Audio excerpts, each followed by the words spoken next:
of that and can become self-absorbed, that they do. And I was thinking that spirituality is also a luxury, perhaps, when we are free of the grinding necessities of bare existence, when we can be self-absorbed, and that New Age spirituality is not that of a suffering people.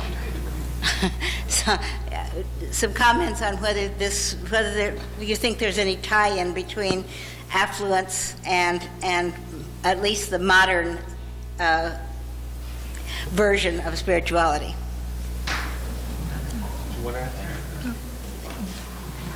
Well, it seems.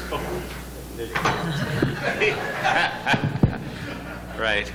This type of associative relationship, they're both oral in some sense. Right. I don't know, that's a tough question. The question is indeed religion or spirituality the opium of the people, as it were. In other words, does it result from a compensatory need that we create a wishful world, as it were, when indeed this world does not gratify or satisfy? That was Marx's notion, and I think it's only partially correct. I think Marx was wrong to a great extent, for two reasons. One is you find spiritual experience and activity among some peoples who are exceedingly destitute. I mean, I look again at the Hindu population, and among the most destitute of Hindus are the ones who are most spiritual, I would dare say, in a superstitious sense. But nevertheless, I don't think that you could make a case that spiritual or religious indulgence is merely a compensatory vehicle for what is palpable suffering. Another area in which I think Marx got it wrong is I think that we are by nature mythopoeic creatures. In other words, part of the way in which we experience the world is through narratives, through symbols. We are myth-creating animals. All of us live to a great extent. We'd like to believe and flatter ourselves that we see reality as it really is. Nonsense. We project our own assumptions about what we want to see onto what we do see. Any human being, just as you mentioned, there are 600,000 interpretations of the law. There are 6 billion interpretations of reality. I mean, you can take one person, put them on stage, and have 200 people in the room, and you'll have 200 different interpretations of what's seen. So to a great extent, it's, as Wordsworth said, when it comes to reality, it's what the mind half perceive and half create. That's a very nice way of expressing that we all live in our projections, our mythologies, our stories.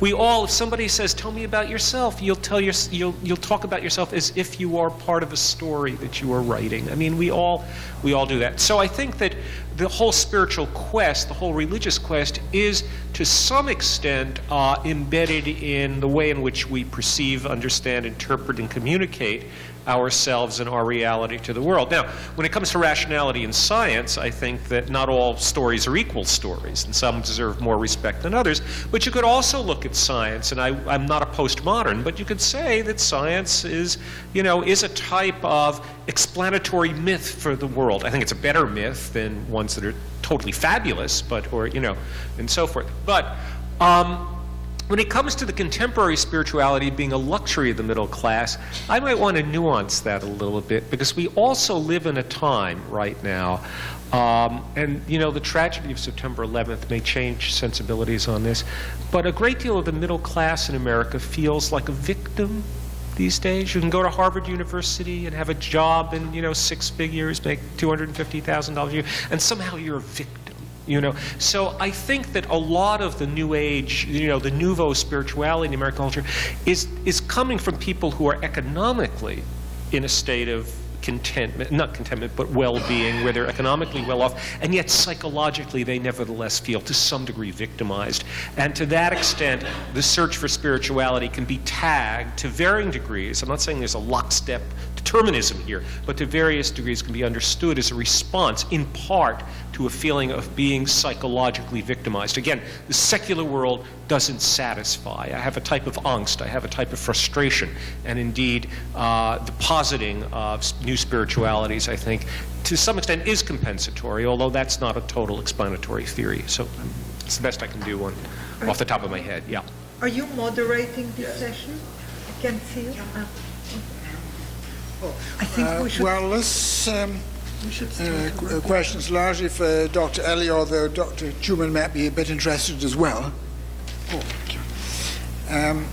I know that the historical aspect of Kabbalah that you talked about was very interesting and very important, but I'm wondering if there isn't also another aspect that deserves discussion, the meditative aspect, the attempt to attain higher states of consciousness, different states of consciousness perhaps,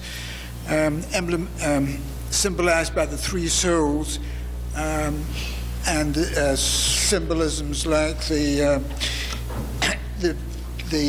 vision of Ezekiel, which seems to me the classic Jewish mandala, an emblem representing psychic wholeness and harmony, the psychic wholeness and harmony that Dr. Schumann referred to.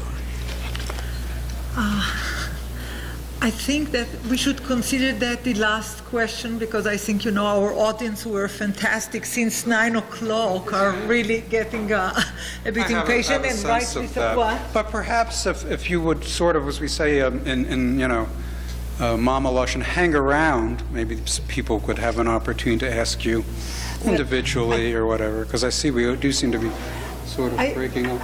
You have 4 questions? Can you, because you've been waiting. Could you maybe succinctly or quickly, or all at once? What do you? If you have to go. Tell me Go your ahead if you have questions. to We'll go. consolidate. Well, we're supposed to be here back at 6, and now it's already 4:30. Right. Yes. I'm very tired. They've been here What? since 9, and they have to be picked up. Yes. Get taken back to the hotel. It's not I'm quite not clear. that I'm involved sorry. with I'm not sure doing who's that. moderating it. and What are your questions? What are your questions? Yeah. You've been waiting. So, Well, some people did have. Why don't you go?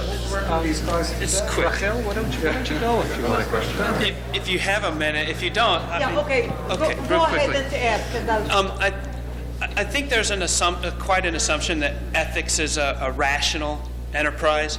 I think Moore's critique of utilitarianism was pretty devastating, and he demonstrated that teleological questions always end up in kind of this non-rational realm. So wouldn't you say that human freedom and dignity are mystical concepts in themselves, that ethics are necessarily mythically freighted? And in what degree are rational ethics merely rationalizations of some mythic assumptions? Is that to you?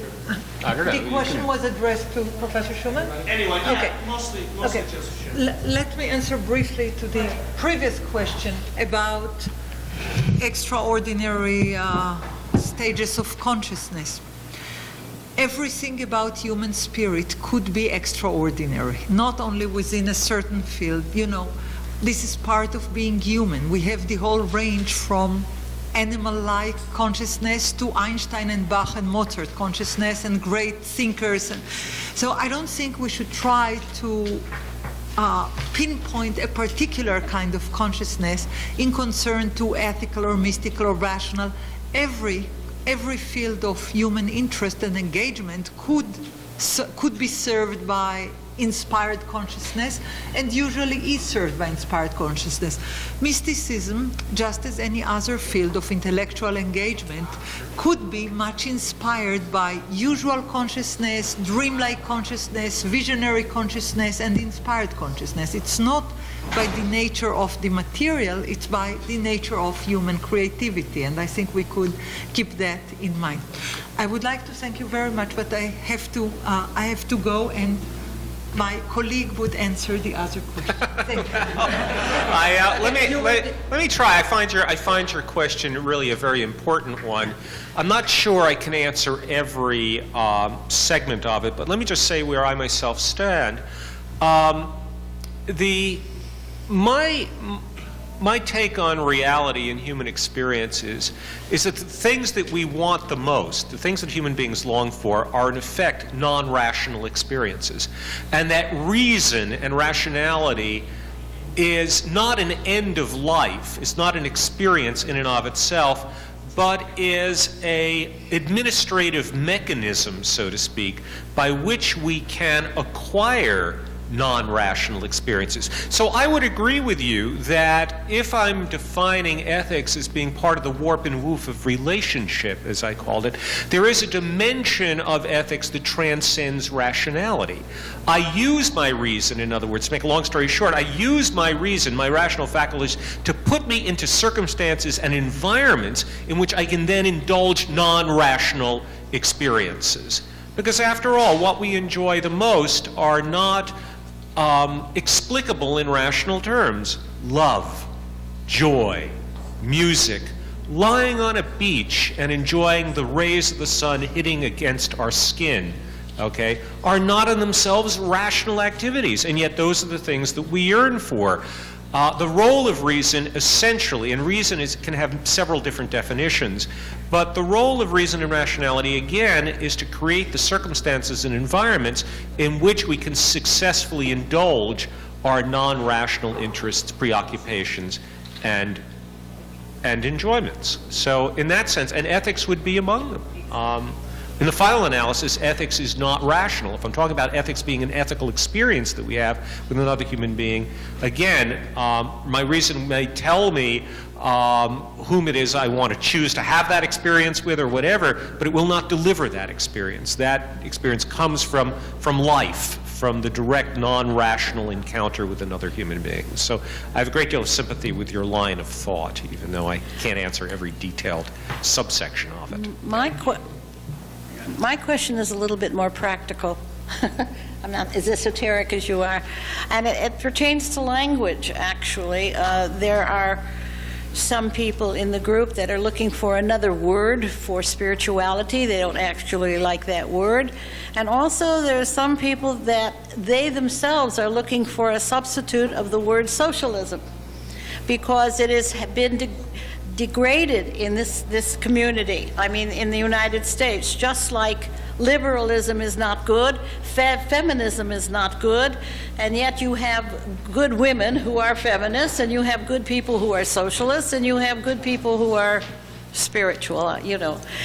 I'm sorry Rachel left, because she made a statement which bothered me, where she said, where is the next generation?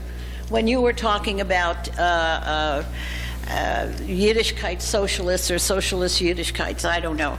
Maybe the Yiddishkeit has gone, but the socialism is still here. I find it here in the Society for Humanistic Judaism. I find it in some political parties, even though they're not labeled socialist. I find it in the Arbiterin. I find it in just generally talking to people who care about their fellow human. So whether they belong here or not. So that upset me, her remark that there is no second generation, and I'd like to know how you feel about that. Well, I'd actually like to respond to I thought you would. to your notion of this concern with the word spirituality. A lot of this stuff does turn on what words, what implications you think the use of a particular word has. I actually disagree with can't quite make out your name, but the last questioner, Parker. I actually would defend the rationality of ethics, but I'd have to do something about explaining what I mean by rational before I can make that defense. I don't think Moore's critiques is ultimately successful, but the criticism of using the word spiritual, words have histories, and you have to decide whether you're willing to associate yourself with that history, and there are a few histories that you can associate yourself with all aspects of it without some sense of fear and shame. But we're going to associate ourselves with some words, and then you have to pick carefully. It's interesting to me that the Society for Humanistic Judaism clearly doesn't want to associate itself with the word God, and Reconstructionist Judaism, without many different really metaphysical beliefs, does. But the Workmen's Circle that I'm involved with would never call us our Workmen's Circle Center a temple, and the Society for Humanistic Judaism has no problem with temple. What's going on here? It seems to me that we have to examine which words we're taking and for what reasons. Spirituality is problematic because there's the New Age anti-intellectualism associated with it. But I don't think that there is a real obvious good other word to use that carries the emotional intensity that we associate with being connected to other people in an ethically informed way. We can say it in other words. Maybe I just said it in other words. But it's a mouthful. Everyone, you say, I went to the movies and I had such an emotionally connected experience of a film that was really, my response was ethically informed. It's a circumlocution. Maybe there's a better word that'll do the job for those things, but you also have to take into account the way other people are using the language. You can't start, I mean, I would like to not use the word spiritualism and say I had a blah, blah experience, but who's going to understand me? I'd have to explain it. So you got to work with the linguistic materials at hand. Yeah, but you know, there are some ways in which the word would not offend even those who are most secular and anti-religious of any sort. We talk about the spirit of American history.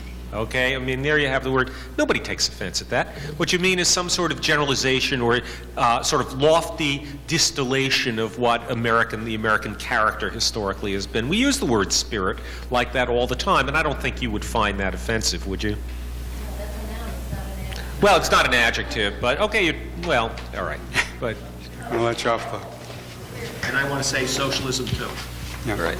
I want to try and save the word socialism too, but maybe that's a lost cause.